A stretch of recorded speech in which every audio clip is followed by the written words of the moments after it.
Bien, estamos de vuelta en Punto Económico. Estamos ya con Carlos Guamán de DN Consultores para conversar sobre la licitación del día lunes en la que se concesionó 2 bandas del servicio móvil Internet 4G. Carlos, buenas noches, gracias por estar acá. Buenas noches, gracias a ustedes. Bien, antes de comenzar a entrar en los detalles, cuéntale a los televidentes en qué consiste esta concesión de las bandas para el uso del servicio 4G. El servicio 4G, sí. Bueno, sobre el 4G ya hemos conversado antes de que es la continuación de 3G, como es numéricamente evidente, pero sí representa un cambio disruptivo en los servicios de telecomunicaciones móviles, en el sentido de que las velocidades y las capacidades de tráfico van a crecer de manera dramática. Lo que hoy tenemos de velocidad se multiplicará por 6 u 8 veces. ¿Tanto así? Sí, tanto así, así es. Con lo cual, esa diferencia de magnitud hace que el perfil de los servicios que vayamos a poder utilizar va a ser muy diferente de lo que tengamos hoy. Radicalmente distinto, radicalmente superior el perfil de servicios a lo que tenemos hoy. Antes de entrar a hablar de esta licitación, hace, no sé si un año y medio, las empresas de telecomunicaciones lanzaron una campaña publicitaria y de marketing anunciando el inicio del servicio 4G. Sí. Finalmente esa campaña desapareció. ¿Qué pasó ahí? Pasó de que la tecnología en realidad tiene como el nombre preciso es 3,5G. Lo que lanzaron en ese momento. Sí. Entonces, y quisieron venderlo como 4G. Si lo redondeas da 4, ¿no? ¿Y por qué ocurre eso? Porque existe un estándar internacional para el manejo de estos nombres técnico-comerciales, y hubo cierta definición de que aquello que sea 3,5 podría ser calificado comercialmente como 4G. Ahora, ese 3,5 no implicaba un salto dramático en la velocidad. No. Justamente, precisamente el hecho de que sea 3,5 significaba una mejora, sí, pero no es similar a lo que veremos de aquí al tiempo en que salgan los servicios 4G, que sí será algo muy, muy diferente. Y finalmente esa campaña fue levantada por ese motivo. Sí, porque el regulador de Perú entendió que no era tan conveniente que pueda ser calificado como 4G, a pesar de que internacionalmente estaba ya la autorización disponible. Como aceptado. Sí, pero era una validación internacional, pero sujeta a que el país, a que la autoridad del país pueda pronunciarse. ¿Y por qué? Una curiosidad, ¿y por qué internacionalmente se acepta algo que parece mucho mejor cuando en realidad en términos de velocidad, que es lo que más importa al público, al consumidor, no es tan relevante? Porque existe un tratamiento internacional que es lo que se llama en el lenguaje jurídico no vinculante. Hay una entidad que se llama Unión Internacional de Telecomunicaciones, que es un brazo de la ONU, que así como la ONU, que entiendo que tiene un carácter similar, recomienda a los países adoptar ciertas políticas o ciertas acciones, pero no es vinculante. No es vinculante. Ok, vamos a la licitación. ¿Quiénes ganaron? ¿Cuánto se va a invertir? Ya nos explicaste el tema de los beneficios. De los beneficios. ¿A partir de cuándo se van a sentir estos beneficios? Sí, etcétera? cómo no. Vale la pena ubicar la licitación del lunes pasado en el contexto más amplio de 4G, que consiste en que, como en el caso de 3G y antes, vamos a tener 2 grandes tramos de espectro radioeléctrico disponibles para 4G. La que se ha licitado este lunes y una que se va a licitar dentro de unos meses. La del lunes tiene el nombre de 1700 MHz y la que se va a licitar en unos meses se llama la banda de 700 MHz. Entonces ya hemos empezado a ponernos al día en la disponibilidad de servicios 4G. La calidad de esas 2 bandas en términos del usuario es la misma, no es simplemente diferentes espacios. Es la misma, la diferencia ya es un tema más bien de infraestructura que el operador despliega. Desde el punto de vista de la experiencia de usuario es la misma. Ok, ¿quiénes ganaron? Sí, Telefónica y Entel. Estaban en esta banda de 1700 hubo 2 bloques concursados, el bloque A y el bloque B. Los ganadores fueron Telefónica de Móviles de Perú y formalmente Americatel de Perú, que pertenece al grupo Entel Chile, que es quien ha comprado hace unos meses Nextel del Perú. Nextel del Perú. Sí. Ok, con lo cual, Claro, que es la segunda empresa más importante del sector telecomunicaciones o en telefonía móvil, sí, se queda supuestamente sin el servicio 4G, lo cual es inviable, impensable. O sea, la salida para ellos es ganar la licitación de la que viene dentro de unos meses. ¿Tendrían competencia ellos para esa banda? O sea, ¿quién más podría ser competidor para esa banda? Sí, por supuesto. En ese momento, así como Claro, Telefónica y Entel, y además también Viettel, por supuesto.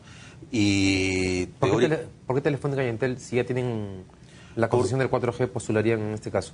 Porque precisamente por esa diferencia tecnológica que hay entre las bandas, es económicamente eficiente para la sociedad que los operadores tengan una banda alta, en una frecuencia alta como 1700 y una banda baja, en una frecuencia baja como 700. Esa sí es una práctica internacional en la asignación de Pero, frecuencias. entonces quiere decir que de alguna manera, claro, está saliendo un poco ¿En desventaja? en desventaja Sí. comercial. Sí. Sí. El punto es que, en verdad, además de ser problema de Claro, o mejor dicho, mucho más importante que ser un problema de Claro, que es un asunto que la compañía verá cómo resuelve, y sí tiene salidas, ¿no? El Estado ha originado innecesariamente un problema en perjuicio de los usuarios. Y te voy a explicar por qué. Este concurso estuvo diseñado, como todo orden de decisiones de política pública en telecomunicaciones, para atender dos grandes objetivos: cobertura y competencia. La cobertura se va a lograr, sí, porque los operadores que han ganado tienen un compromiso de que en los próximos 5 años, en tramos de 2, 3 y 5 años precisamente, vayan a cubrir una parte importante de la población del país. Cobertura está resuelto. El tema de competencia, recordemos que no es un fin en sí mismo, sino que sirve para estimular que los usuarios tengamos una relación de precio-calidad satisfactoria. Entonces, justamente este resultado va en perjuicio de los usuarios. ¿Por qué? Porque se han licitado 2 bloques cuando podrían haber sido 3. Y me explico un poco más con números. La disponibilidad de espectro alcanza a un tramo total de 45 MHz. Cada estado define, en función a su entorno de mercado, cómo lo va a partir. De hecho, teóricamente se puede partir hasta en bloques de 5.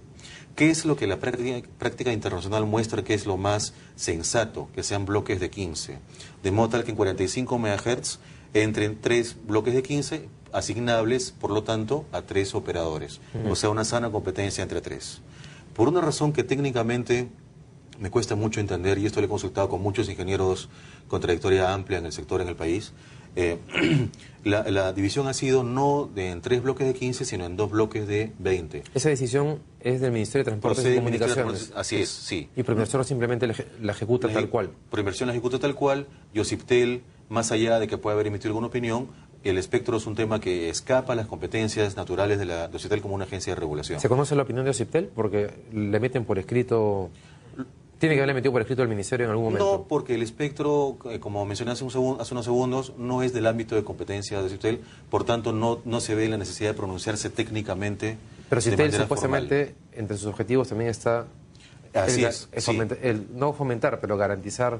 Promover la competencia. Sí. Con lo cual, últimamente sí, Ociptel tenemos entendido que está trabajando en ese sentido, le están dando un poco más de importancia al tema del espectro, no siendo un ámbito de su competencia, precisamente por el impacto en la competencia y en los derechos de usuarios. Entonces, regresando al punto, técnicamente, por una razón que honestamente encuentro bastante inexplicable, la división no fue entre bloques de 15, sino en 2 bloques de 20. El problema de eso viene por partida doble.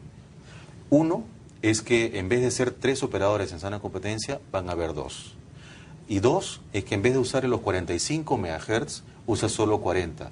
Y deja 5 que no son asignados a nadie. ¿Pero por qué deja 5? O sea, digamos, porque uno tendría que pensar entonces que el Ministerio de Transportes y Comunicaciones, quien pensó en esto, no sabe nada y ha dejado 5 MHz ahí libres y sueltos. Porque hay criterios que no son técnicos.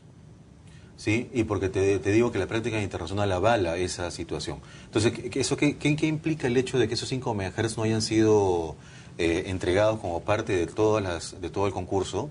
Que los usuarios vamos a ver perjudicados la calidad de servicio, porque esos MHz sirven para dar más capacidad de ancho de banda, porque 4G significa banda ancha móvil.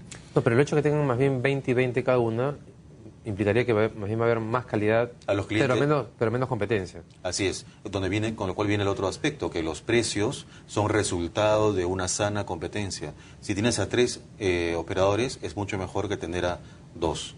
Con lo cual llego a lo que viene a ser el corolario de esta situación, que no solamente han ganado 2, sino que resulta que, curiosamente, el resultado ha sido el mejor posible para Telefónica. Porque quien ha ganado, además de este operador, ha sido alguien que es relativamente nuevo. Nextel viene de siempre, pero Entel no, Entel recién va a entrar. En el Perú, pero tiene experiencia en Chile. En Chile, sí, así es. Pero Perú tiene sus propias particularidades como todo mercado. Entonces, y además en términos de infraestructura, tiene aproximadamente 1/3 de estaciones base respecto a lo que tiene Telefónica. Eso no Por le lo obligaría tanto, más bien, o no debería llevarnos a pensar por el monto que ha pagado, además que ha sido de... ¿Cuánto ha pagado Entel? Entel le pagó 100 millones. 100 millones, que tal vez tenga un plan de inversiones muy agresivo en el Perú. ¿Es posible ese escenario?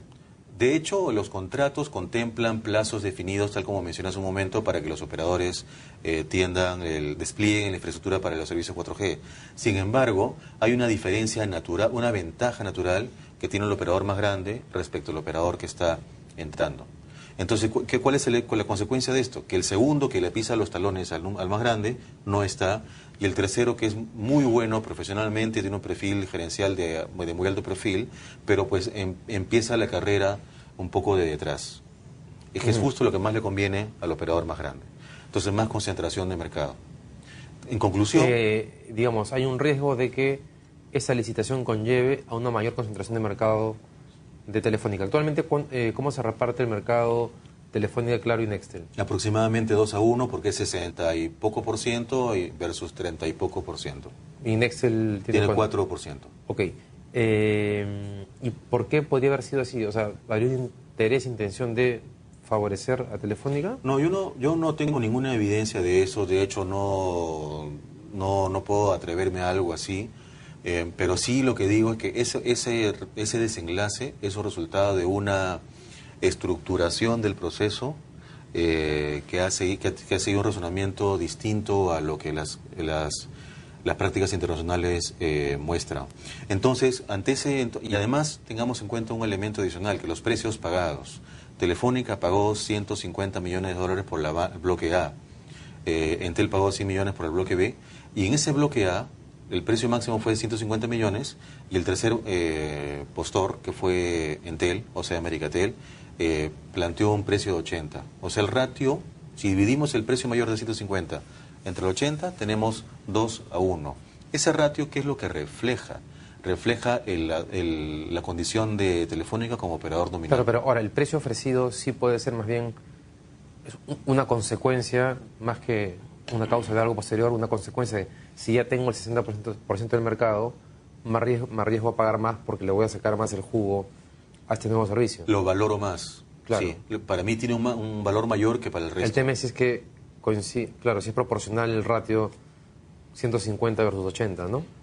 Lo que pasa es que justamente es el hecho de que haya una relación de 2-1 demuestra que los tamaños relativos en Perú tienen una diferencia dramática. Ahora, esos 150 millones... En Sudamérica no ha ocurrido un caso así. ¿En cuánto tiempo lo recupera Telefónica con un servicio como el 4G? O sea, lo debe recuperar relativamente rápido. No creo que sea financieramente un problema, ¿o sí? ¿Financieramente un problema para Sí. Telefónica? 150, o sea, haber pagado 150 millones de dólares. En absoluto. Telefónica a nivel global tiene dificultades financieras, como sabemos, pero Perú es un mercado estratégico hoy. No, me refería específicamente. Me imagino que si tú haces el cálculo para pagar ese precio por esta concesión, es porque estás calculando recuperar el retorno de esta concesión en particular. Sí, por supuesto. ¿En cuánto tiempo uno podría estimar que va a recuperar esta inversión Telefónica en un caso y Entel en el otro? Bueno, cada uno tiene su propio flujo de caja. La información interna naturalmente no es conocida. Pero cuanto en más participación de telecomunicaciones- mercado, más rápido recuperas el retorno, sí, que es el caso así de es. Telefónica. Así es. Sí, porque además tiene un gran costo hundido, lo cual le ahorra Claro. costos sin implementación 4G. Ok, entonces ahí puede estar la explicación al mayor pago. El problema entonces de fondo es eso que mencionas tú, que es la no promoción de una mayor competencia a través de esta licitación. Sí, porque podrían haber habido 3 en vez de 2. Ok, en la licitación que viene, ¿cuándo es? ¿En septiembre, diciembre? En diciembre, antes del final de este año, según tenemos entendido. Es la de 700 MHz. Sí. Entonces, ahí podrían ir de nuevo Telefónica, Entel, Claro y Vietel. Vietel es la empresa, explícanos quién es Vietel.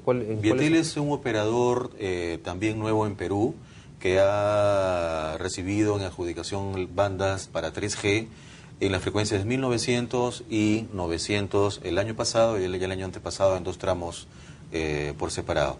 Y tenía el compromiso de inicio de operaciones a inicios de este año 2013, ha tenido dificultades en su implementación, aún no empieza, por eso es que no vemos en las tiendas ofreciendo móviles Vietel. Ni campañas Ni campañas comerciales, ¿no? Lo cual es verdad sí es un problema para el país, para los usuarios, pero aparentemente empezaría antes de fines de este año. Ok, o sea que en la licitación de diciembre o de fines de año, uno debería esperar una mayor agresividad de Claro y de Vietel por esa banda.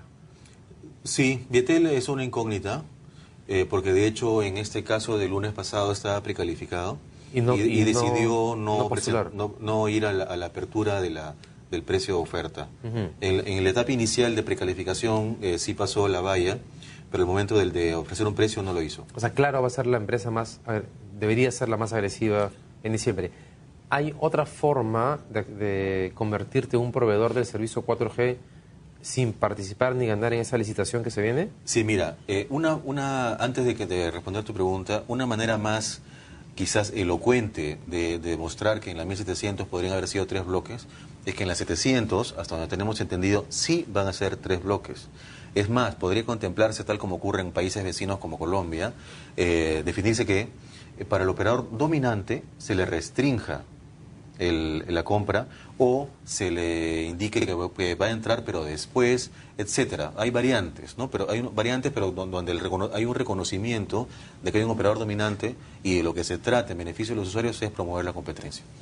Dicho esto, para responder a tu pregunta, no dudo que Claro va a estar en 4G de todas maneras. No tiene sentido el mercado sin que Claro esté en 4G, ¿no? Entonces, pero allí Claro verá algunas formas de solución seguramente, pero si el problema lo creó el Estado tiene también que participar en la solución. Entonces, ¿qué soluciones vemos en este momento? Primero, en las 700 MHz de todas maneras estará interesado y podrá participar y en condiciones normales pues tener una adjudicación. Además son 3 opciones dentro de ese Sí, espectro. Entonces, sí.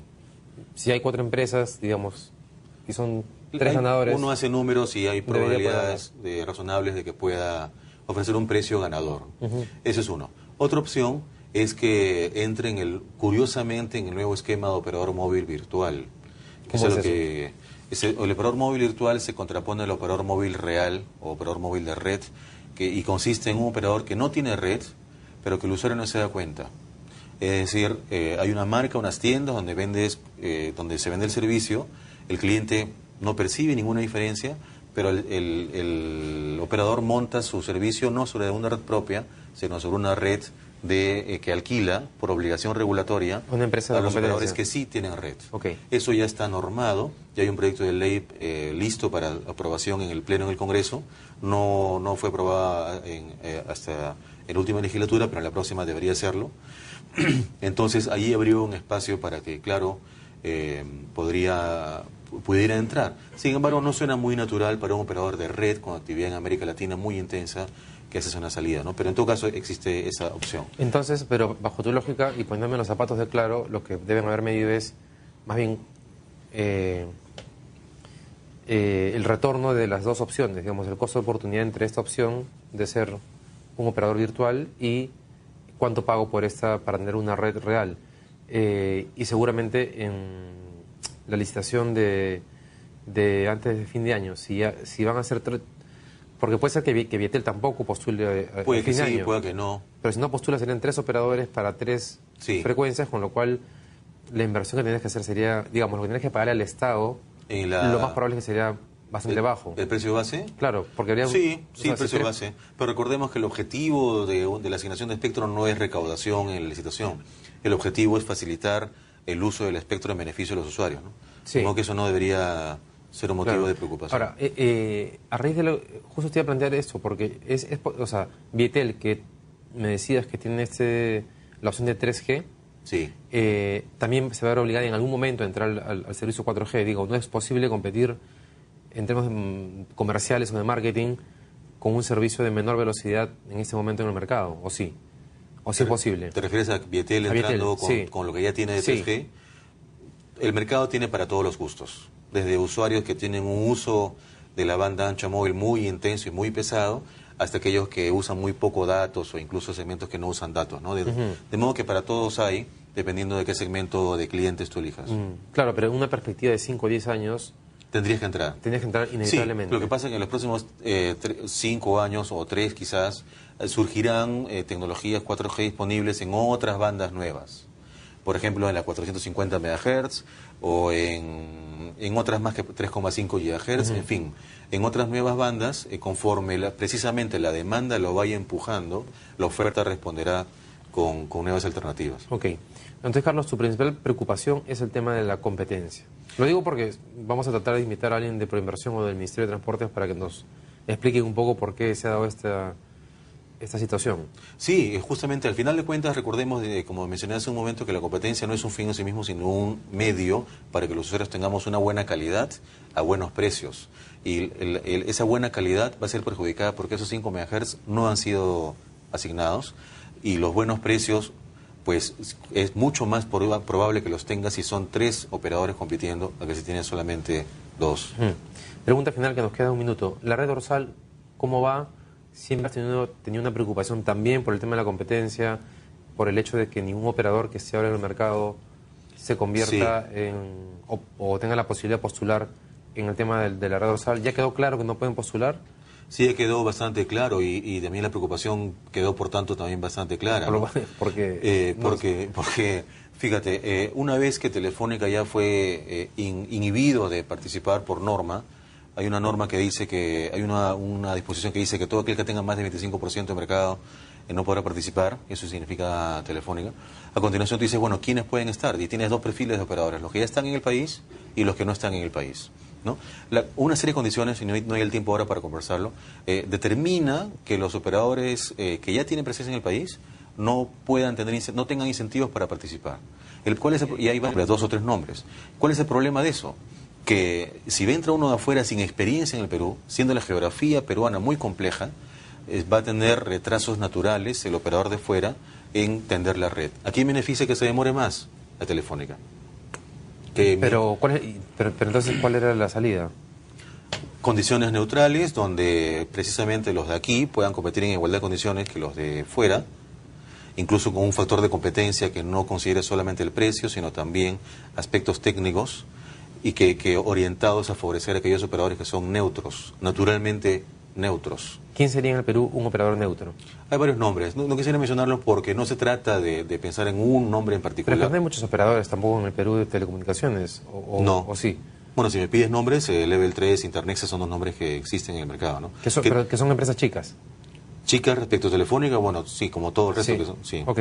Pero tampoco tienen mucha experiencia en el mercado peruano entonces. Pero sí tienen un despliegue de red, uno más que otro, ¿no? Pero sí tienen una experiencia en despliegue de red y en provisión de servicios. Es una combinación de despliegue de infraestructura con provisión de servicios fuera de Lima, ¿no? En el país, quiero decir, ¿no? Entonces, bueno, te vamos a invitar de nuevo para conversar sobre este tema que también está interesante y es un tema además que abarca que es un proyecto mucho más importante para el país, el tema de la red dorsal. Ambos en paralelo, quizás.